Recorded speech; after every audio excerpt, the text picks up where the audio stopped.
Pagpapakita ng paggalang. Week 4.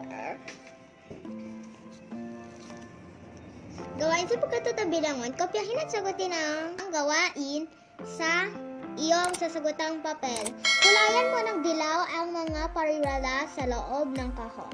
Nagpapahayag ng paggalang. Okay. Magandang araw po.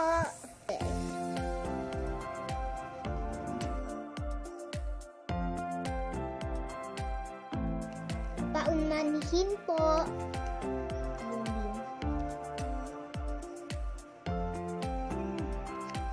Makikiraan po.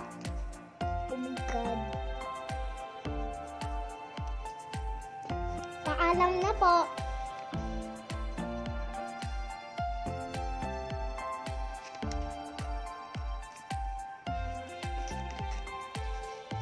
Po at opo. Ayaw ko. Hindi ko kukulayin yan pero nasira. Maaari po bang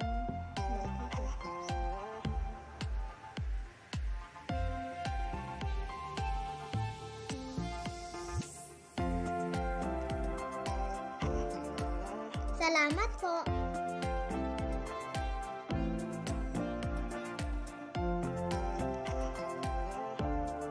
Pagkagalang naman.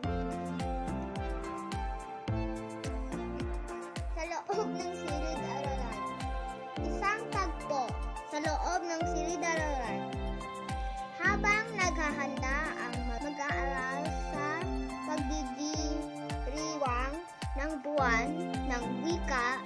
Gawain 2. Sagutin ang mga sumusunod na tanong batay sa maikling dialogo. Gawin ito sa inyong kwaderno. Number 1. Ano ang pamagat ng maikling dialogo sa loob ng silid-aralan? Number 2. Sino-sino ang mga tauhan sa dialogo na nagpapakita ng paggalang? Sina Ben, Teresa at Thelma. Number 3. Ano ang nais-itanghal ng mga bata? Dula-dulaan. Number 4. Bakit nais nilang itanghal ang kanilang naisip? Upang mapakita nila ang kahalagahan ng paggalang sa kapwa gamit ang sariling wika. Number 5. Bakit nagpalakpakan ang mga nanonood? Dahil natuwa ang mga nanonood sa kanila at sila ay kinalulugdan. Gain sa pagkatutabilang isulat ang masayang mukhang kung ang dialogo sa ibaba ay nagsasaad ng pagkamagalang, malungkot na mukha naman kung hindi. Sa iyong sagutang papel, kopyahin ang sagutan nito. Number 1. Moses, dadaan ako. Alis dyan. Sad face.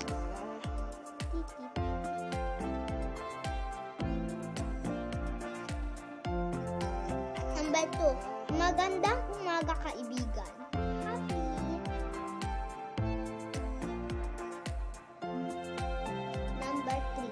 Paunmanhin po, ma'am.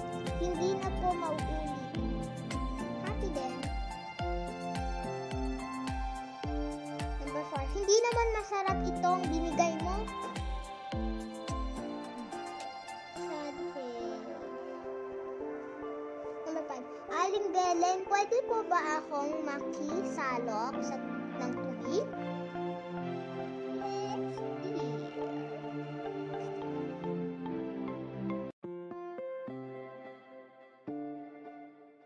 Guys, sa pagkatutabilang 4, kopyahin at sagutan ang gawain iyong sagutang papel. Isulat ang iyong gagawin sa bawat sitwasyon. Gagabayan ka ng iyong mga magulang at lalagyan nila ng check ang bawat item na naisasagawa mo na maayos.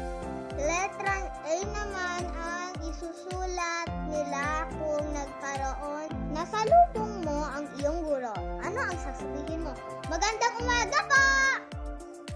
Number 2, binigyan ka ng nanay mo ng bagong damit. Anong sasabihin mo? Maraming salamat po! Gawain sa pagkatuto bilang 5. Pagtambilin ang sitwasyon na nasa hanay A. Dapat mong sabihin sa hanay B. Isulat ang letra ng tamang sagot sa sagutang papel. Number 1, aalis ka ng bahay. Paalam po nanay at tatay. Nanay may wet hand. Dumating ka ng bahay. Nay, tay, narito na po ako. D. Excuse me. Number 3. Daan ka sa harap ng inyong guro. Makikiraan po, ma'am. Number 4. Binigyan ka ng pagkain. Salamat po. Letter B. Number 5. Kinamusta ka ng inyong kaklase? Maayos naman. Ikaw? Ayos naman. Ikaw?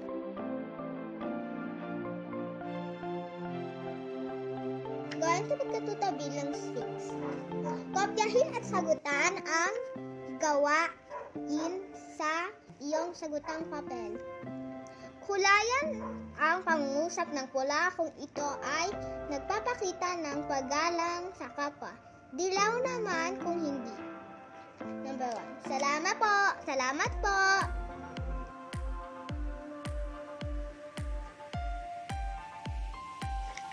Magandang araw po!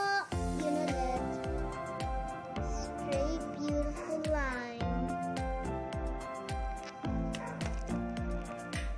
Isa pang straight, beautiful line.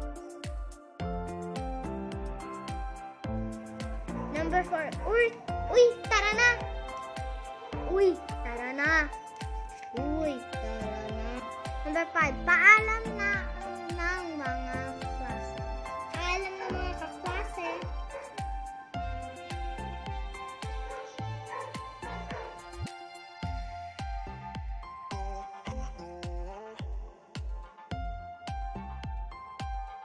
Tuuin mo ang mahalagang kaisipan sa ibaba. Gawin ito sa inyong kwaderno. Ang pagiging magalang.